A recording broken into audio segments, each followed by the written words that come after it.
Daily Words of God. When God's work reaches a certain point, and His management reaches a certain point, those who are after His heart are all capable of fulfilling His requirements. God makes requirements of man according to His own standards, and according to that which man is capable of achieving. Whilst talking of His management, He also points the way for man and provides man with a path to survival. The management of God and the practice of man are both of the same stage of work and are carried out simultaneously. Talk of God's management touches upon changes in man's disposition, and talk of that which should be done by man and the changes in man's disposition touches upon the work of God. There is no time at which these two may be separated. The practice of man is changing step by step.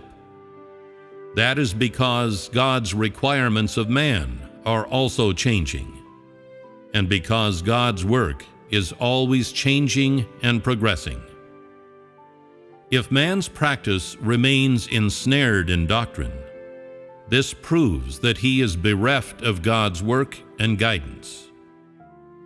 If man's practice never changes or goes deeper, then this proves that the practice of man is carried out according to the will of man, and is not the practice of the truth. If man has no path on which to tread, then he has already fallen into the hands of Satan and has been controlled by Satan, which means that he has been controlled by the evil spirit. If man's practice does not go deeper, then God's work will not develop. And if there is no change in God's work, then man's entry will come to a halt. This is inevitable. Throughout all of God's work, if man were to always abide by the law of Jehovah, then God's work could not progress. Much less would it be possible to bring the entire age to an end. If man always held to the cross and practiced patience and humility, then it would be impossible for God's work to continue progressing.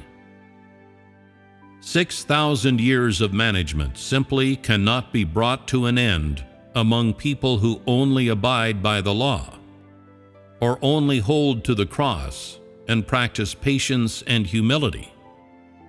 Instead, the entire work of God's management is concluded among those of the last days, who know God and have been recovered from the clutches of Satan, and have fully divested themselves from the influence of Satan. This is the inevitable direction of God's work. Why is it said that the practice of those in the religious churches is outdated? It is because what they put into practice is divorced from the work of today. In the age of grace, what they put into practice was right.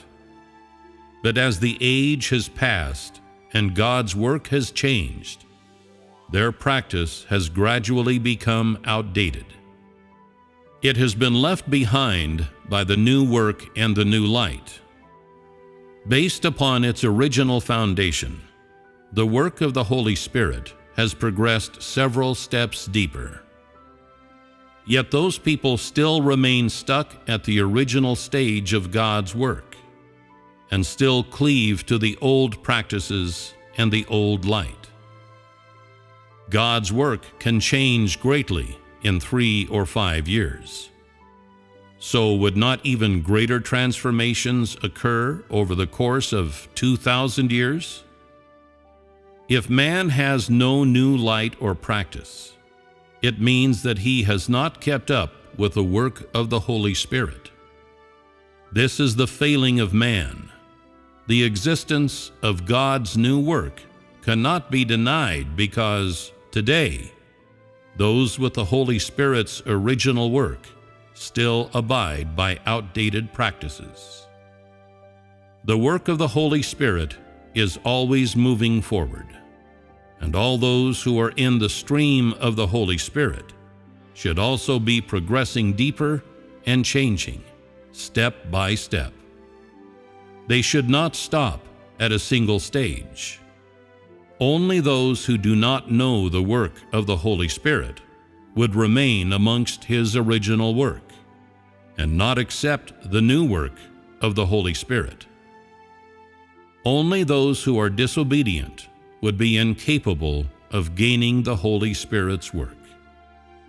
If the practice of man does not keep pace with the new work of the Holy Spirit, then the practice of man is surely dissevered from the work of today and is surely incompatible with the work of today. Such outdated people as these are simply incapable of accomplishing God's will. Much less could they become those final people that will stand testimony to God.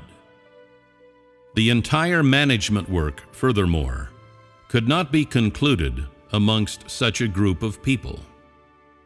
For those who once held to the law of Jehovah, and those who once suffered for the cross, if they cannot accept the stage of work of the last days, then all that they did will have been in vain and useless.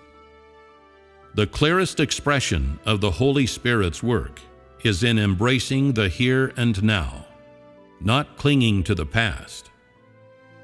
Those who have not kept up with the work of today, and who have become separated from the practice of today, are those who oppose and do not accept the work of the Holy Spirit. Such people defy the present work of God. Though they hold on to the light of the past, this does not mean it is possible to deny that they do not know the work of the Holy Spirit. Why has there been all this talk of the changes in the practice of man, of the differences in the practice between the past and today, of how the practice was carried out during the previous age, and of how it is done today?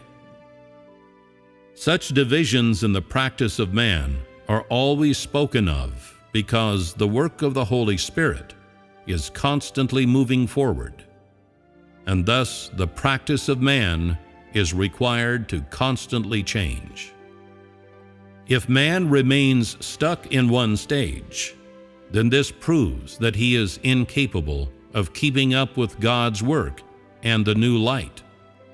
It does not prove that God's plan of management has not changed.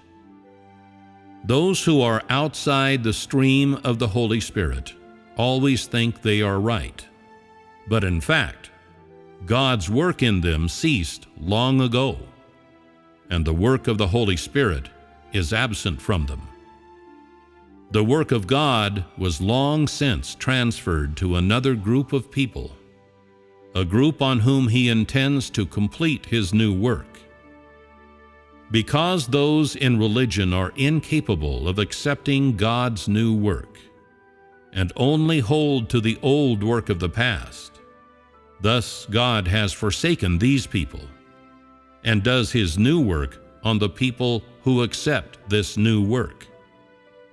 These are people who cooperate in His new work, and only in this way can His management be accomplished. The management of God is always moving forward, and the practice of man is always ascending higher. God is always working, and man is always in need, such that both reach their zenith. God and man are in complete union. This is the expression of the accomplishment of God's work, and is the final outcome of God's entire management.